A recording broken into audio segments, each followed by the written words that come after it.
Hello everyone, welcome back to my channel. तो आज की वीडियो का टॉपिक है रिस्पिरेटरी फिजियोलॉजी। हमारे पास ये कंटिन्यूएशन है जो हमने फर्स्ट एड शुरू की है उसी का। तो सबसे पहली चीज़ है कि हमारे पास वॉल्यूम क्या होता है और कैपेसिटीज़ क्या होती हैं। तो पहली चीज़ जो है हमारे पास वॉल्यूम है। अगर हम एक चीज़ को लेते हैं तो उसको हम वॉल्यूम कह रहे हैं, और अगर दो या दो से ज़्यादा वॉल्यूम्स की हम बात करते हैं तो उसे हम कैपेसिटीज़ बोलते हैं। इसी तरह जो हमारे पास लंग वॉल्यूम्स हैं वो भी चार हैं, और जो कैपेसिटीज़ हैं वो भी हम चार तरह की पढ़ते हैं। ठीक है, अब ये होती क्या है? तो सबसे पहली जो इम्पोर्टेंट चीज़ है वो है टाइडल वॉल्यूम। टाइडल वॉल्यूम होता क्या है? तो हम जो भी एयर को इनहेल करते हैं या एक्सहेल करते हैं नॉर्मल इंस्पिरेशन में, ठीक है, नॉर्मल कंडीशन में, मतलब जिस तरह आप सुकून से बैठे हुए हैं और आप एयर को इनहेल कर रहे हैं या एक्सहेल कर रहे हैं, तो उस चीज़ को हम बोल रहे हैं टाइडल वॉल्यूम। अब ये नॉर्मली हमारे पास 500 ml के आसपास होता है, और अगर आप केजी के हिसाब से बात करें, पर केजी के हिसाब से, तो 6 to 8 ml पर केजी आपको देखने को मिलेगा। इसी तरह आपने जो टाइडल वॉल्यूम में अगर इनहेल की नॉर्मल कंडीशन में एयर, और उसके अलावा मज़ीद जितनी आप एयर इनहेल कर सकते हैं तो उसको हम बोलते हैं इंस्पिरेटेड रिजर्व वॉल्यूम। और इसी तरह अगर आपने नॉर्मल कंडीशन में जो एक्सपायर किया और उससे हट के मज़ीद अगर आप ज़ोर लगा के जो चीज़ बाहर निकाल सकते हैं, जितनी एक्सपायरेशन कर सकते हैं, तो उसे हम बोलते हैं एक्सपायरेटरी रिजर्व वॉल्यूम। इसी तरह कुछ अमाउंट ऑफ एयर जो है हमारे पास लंग्स में हर टाइम जो है मौजूद रहती है। ये मैटर नहीं करता आप किस हद तक जोर लगा लें या कितनी एयर निकाल सके अपने लंग से, इसके बावजूद भी कुछ एयर जो हमारे पास रहेगी, तो उस चीज़ को हम बोलते हैं रेजिड्यूल वॉल्यूम। ठीक है, तो हम एक एक चीज़ को देख सकते हैं कि air that can be breathe in after after normal inspiration, तो इंस्पिरेटरी रिजर्व वॉल्यूम। इसी तरह एक्सपायरेटरी रिजर्व वॉल्यूम में क्या है? आफ्टर नॉर्मल एक्सपायरेशन के जो आपने एयर एक्सपायर किया तो उसे हम बोलते हैं expiratory reserve volume. Residual volume क्या है? मैक्सिमल एक्सपायरेशन आपने की, इसके बावजूद जो एयर हमारे पास लंग्स में रहेगी तो उसे हम बोल रहे हैं रेजिड्यूल वॉल्यूम। और अब इसमें हमारे पास क्लिनिकल कोरिलेट है कि रेजिड्यूल वॉल्यूम बजाते खुद, और कोई भी ऐसी कैपेसिटी है जिसके अंदर हमारे पास रेजिड्यूल वॉल्यूम प्रेजेंट होगा, या जिसमें हम रेजिड्यूल वॉल्यूम को ऐड करते हैं, तो वो चीज़ हम स्पायरोमीट्री से मेजर नहीं कर सकते। ठीक है, तो स्पायरोमीट्री का हमारे पास रोल जो है वो किस चीज़ में नहीं है? तो रेजिड्यूल वॉल्यूम और कोई भी कैपेसिटी जिसके अंदर हमारे पास रेजिड्यूल वॉल्यूम को हम मेजर करते हैं तो उसमें नहीं है। ठीक है, इसी तरह अब हम कैपेसिटीज़ की बात करें तो कैपेसिटी मैंने आपको पहले बताया कि अगर हम दो या दो से ज़्यादा वॉल्यूम्स को गट्ठे मिला के देखते हैं तो उसको हम बोलते हैं कैपेसिटी। इसी तरह इंस्पिरेटरी कैपेसिटी में आपको क्या होगा? इंस्पिरेटरी रिजर्व वॉल्यूम और टाइडल वॉल्यूम को अगर आप ऐड करते हैं तो उसको इंस्पिरेटरी कैपेसिटी बोलते हैं। ठीक है, इसी तरह फंक्शनल रेजिड्यूल कैपेसिटी में क्या है? रेजिड्यूल वॉल्यूम पर प्लस आप एक्सपायरेटरी रिजर्व वॉल्यूम को अगर आप ऐड करते हैं तो उसको आप क्या बोलेंगे? Functional residual capacity. नेक्स्ट चीज़ जो है वो है वाइटल कैपेसिटी। या वाइटल कैपेसिटी क्या होती है कि मैक्सिमम अमाउंट ऑफ एयर अगर आप इनहेल करें और फिर उसको मैक्सिमली आप एक्सपायर करें, तो उस चीज़ को हम बोलते हैं वाइटल कैपेसिटी। इसमें आप inspiratory reserve volume, tidal volume और एक्सपिरेटरी रिजर्व वॉल्यूम को ऐड करते हैं। ठीक है, इन तीनों चीज़ों को जब आप ऐड करेंगे तो वाइटल कैपेसिटी बनेगी। अब आप एक चीज़ देखें कि इसके अंदर भी रेजिड्यूल वॉल्यूम आता है, और दूसरे नंबर पे हमारे पास टोटल लंग कैपेसिटी में भी रेजिड्यूल वॉल्यूम आता है, और रेजिड्यूल वॉल्यूम बजाते खुद। तो ये तीनों चीज़ें आपको क्या स्पायरोमीट्री में आप क्या कर सकते हैं? नहीं मेजर कर सकते। ठीक है, तो एमसीक्यूज में ये आपसे पूछ सकते हैं।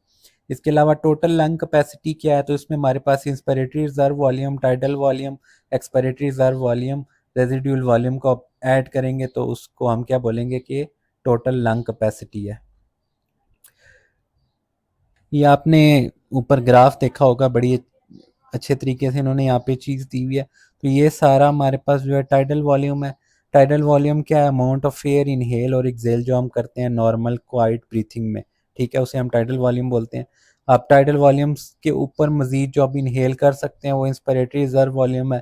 या टाइडल वॉल्यूम से ज़्यादा अगर हम एक्सपायर कर सकें, जो मजीद हम एक्सपायर करते हैं उसको हम एक्सपिरेटरी रिजर्व वॉल्यूम बोलते हैं। ठीक है, तो अगर हम ऊपर की तरफ जाएंगे तो इंस्पिरेशन है, नीचे की तरफ जाएंगे तो एक्सपायरेशन है। इसके अलावा कैपेसिटीज़ की बात करें तो अगर आप सारी की बात करते हैं यहाँ से लेकर यहाँ तक का, तो ये कौन सा बनता है, यहाँ से यहाँ तक कौन सी चीज़ बनती है, और अगर हम टोटल चारों की बात करते हैं तो वो क्या बनता है, और अगर हम तीन की बात करते हैं तो वो क्या बनता है। ठीक है, तो इस तरह आप ये है कि इस चीज़ को याद रख सकते हैं। ये ग्राफ ज़्यादा अच्छे तरीके से बना हुआ है, इसमें आपको कैपेसिटीज या समझने में आसानी होगी। बाकी अगर आप इसमें से ज़्यादातर वॉल्यूम्स को याद रख लें तो वो ज़्यादा बेहतर है। कैपेसिटीज़ में इतना कोई एमसीक्यूज़ वगैरह मेरी नज़र से नहीं गुजरा जिसमें आया हो एफसीपीएस वगैरह में।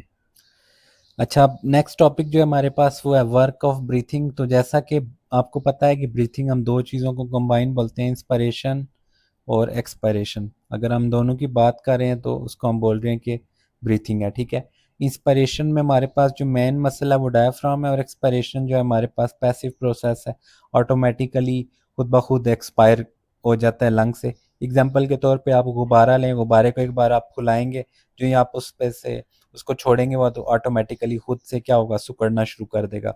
तो हमारे लंग्स भी तकरीबन इसी तरह काम करते हैं।